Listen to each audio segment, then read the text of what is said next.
Ila and Budh had a son. His name was Pururava. Pururava became the king after Sudyumna and started the famed lunar dynasty.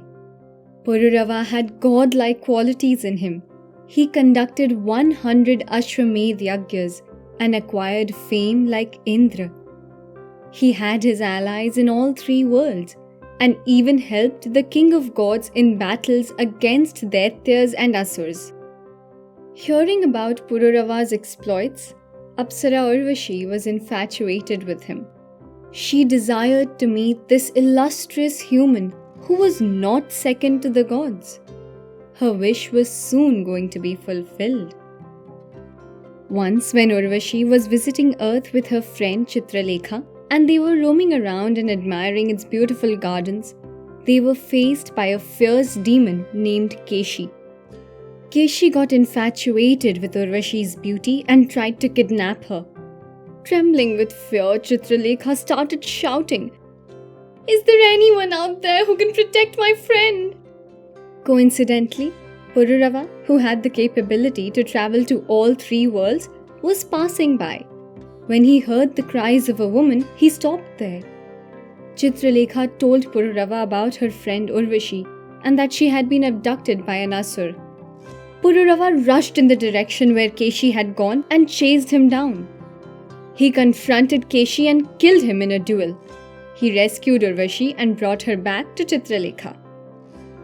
When Indra found out about this brave rescue by Pururava, he sent the king of Gandharvas, Chitrangad, to thank him.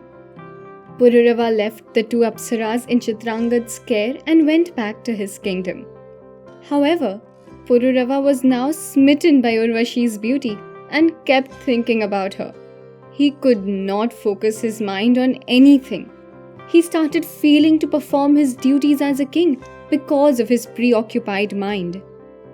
In Alkapuri, Urvashi was also thinking about the brave man who rescued her from a fierce demon. Thoughts of Pururava constantly occupied Urvashi's mind. One day, for the entertainment of the gods, there was a performance of a play, Lakshmi Swayamvar by Bharat Muni, where Urvashi was playing the role of Devi Lakshmi. Menaka asked Urvashi, "O Devi, who is the most handsome person in this entire universe?" Urvashi, who was still occupied with the thoughts of Pururava, answered, "Pururava." Everyone present in the assembly was stunned at Urvashi's answer. Bharat Muni took this as an insult to Bhagwan Vishnu and cursed Urvashi.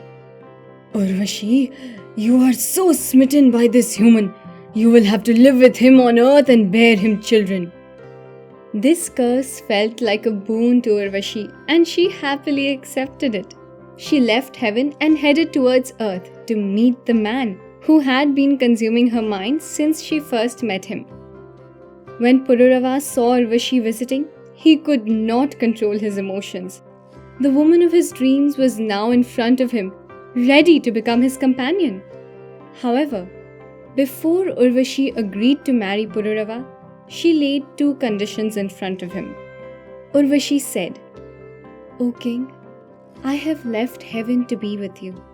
However, you must fulfill two conditions for me all the time. Failing to fulfill these, I will leave you and go back to my heavenly abode." Pururava, in his eagerness to be with Urvashi, agreed to her conditions without even hearing what they were. He said, "O beautiful one, I am smitten by your beauty and my desire to be with you is so strong that I am ready to agree to any conditions you have in your mind." Urvashi calmly told him her two conditions. "I have two pet sheep who are very dear to me. You must protect them under any situation. This is my first condition." Pururava, who had fought and defeated many demons and kings in his life, thought that protecting two sheep seemed like a really easy task. Without taking his eyes off Urvashi, he nodded with a smile. Urvashi continued, "My second condition, O king, is that we should never see each other without clothes, except when we are in our bedroom. If you fail to meet these conditions at any point, I will immediately leave you and head back to Indralok. Urvashi added. Pururava agreed to both her conditions and they got married following all the Vedic rituals. They were very happy together.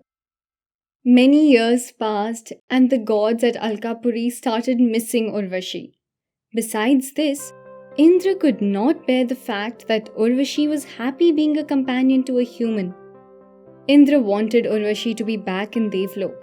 He called all the gods and Gandharvas and instructed them to get Urvashi back. Gandharvas were aware of Urvashi's conditions, so they thought they should somehow make Pururava break his promise to Urvashi, and then she would return to heaven without any protest. One night when Pururava was with Urvashi in their bedroom, the Gandharvas stole Urvashi's sheep. Hearing their sound, Pururava rushed to protect them. In his hurry to protect Urvashi's sheep, he forgot to wear any clothes and rushed out. Following Pururava, Urvashi also came out of the bedroom. At this moment, Indradev caused a thunder strike illuminating the sky. In that light, Urvashi saw Pururava without any clothes outside their bedroom. Thus, both of her conditions were broken. Urvashi decided to leave Pururava and decided to go back to heaven. Pururava was heartbroken and tried his best to convince Urvashi to stay. Urvashi did not pay attention to Pururava's cries and left, leaving him grief-stricken. 1 year later, she returned with their son, the heir to the great lunar dynasty, Ayu. She handed over the boy to his father and went back to heaven. Pururava could never forget Urvashi, and once Ayu grew up, he handed over the duties of king to him and went to heaven.